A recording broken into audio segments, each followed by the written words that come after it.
Hi, welcome back to class. This week, we're going to continue on with our class, of course, and I actually just kept the same video from the last time we offered the class, so that will be the first thing you see on the week 2 module.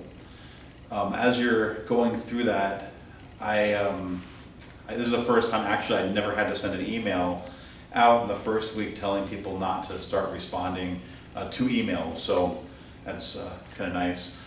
But I'm really excited about the class we have. I really wish this was a face-to-face class and I get to actually see all of you and have you discuss. There's a lot of people in here who I know from prior semesters, as well as some new people who I never had in the class before. And it would be really nice to have us in a face-to-face class environment.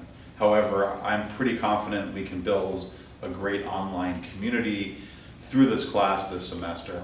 And so I mentioned, I usually mention around now the reason for my discussions, how they go.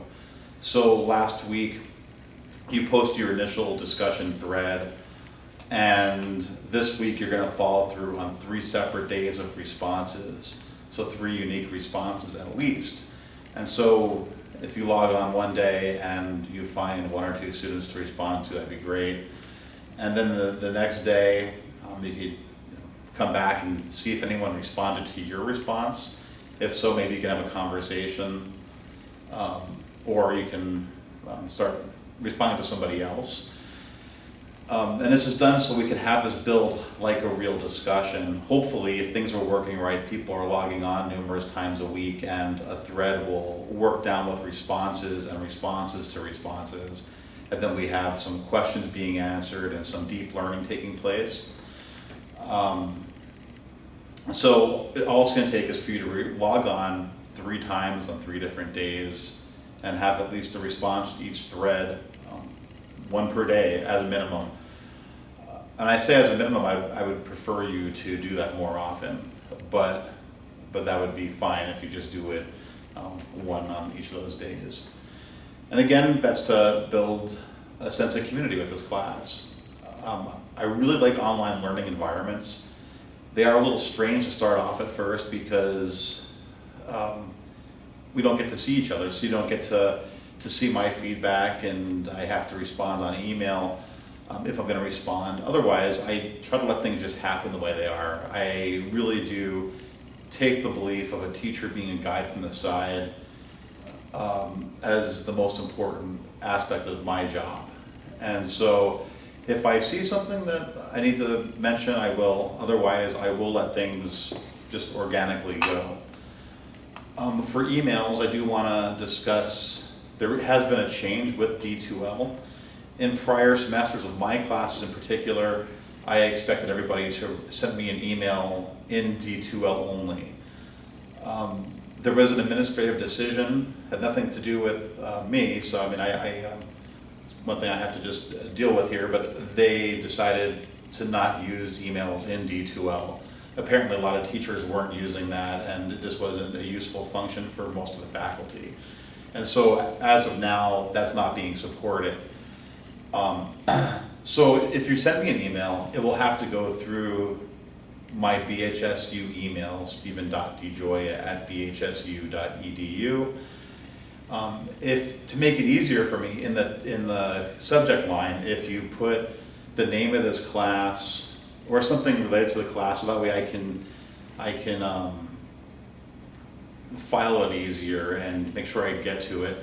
It would be a lot easier on my part. So if you just put public administration or PA as the subject line, that would be helpful. I will read them and get back to you, but that will help me sort out your emails from all the advertisement emails I get from publishers and other things that come across my email every day. I will try this function in D2L this week, so if there is something missing, you may get an email sent to me from the D2L system, and what I'm told is it will bounce from D2L to your school email. So we'll see how that works, but you will get one of those from me if you're missing something from last week. So if you didn't do the response to the bureaucracy question, or you didn't do the Dropbox, or post an initial post on the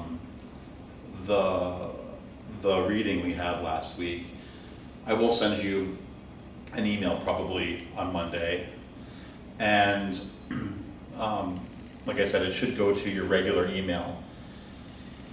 And then you'll of course respond to me through that to my PHSU email. So I think that will come as the return address. I really hope so.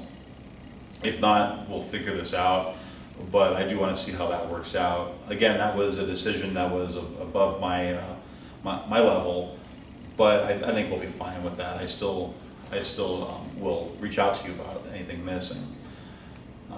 So again, we're going to go to week 2. On the beginning of that week, there's a short welcome video that I discussed the week. We're going to talk about the EEOC, and part of what we're going to do in this class is look at some different bureaucracies. There's a federal bureaucracy designed to look at employment issues. You're going to look at some ideas of the creation of the EEOC, and there's an oral history project that was archived that has individual accounts of starting the EEOC. What you're going to do is you're going to read those and pick out 2 of those biographies and answer 2 of those. Just your initial post. And so this week, as you're answering last week's questions, you'll be posting your initial post for this week, and we'll carry it over week by week that way. And again, this is to build a real sense of community. This is a style of discussion that Tony Molina developed, and he's at Kent State, and he teaches public administration, and he came up with this idea to have students actually engage in ongoing discussions. And I've had a lot of success with this in the past.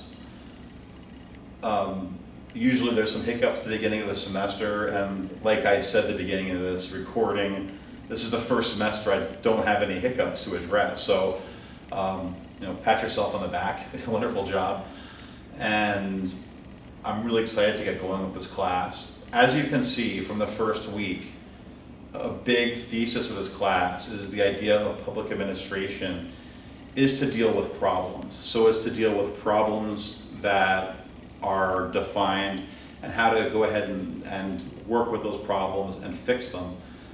One of the interesting things about this, as you can tell from the first reading, is that when you solve one problem or you work on ameliorating one issue, you often have new ones pop up. So there's no shortage of issues to face and fix. So it's part of the excitement of public administration.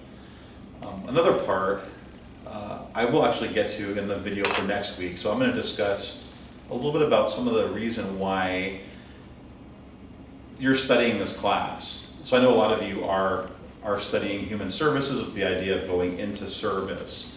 On a video next week, I will make a short video explaining a reason why I think it's really important that every single human service student is exposed to the idea of public administration.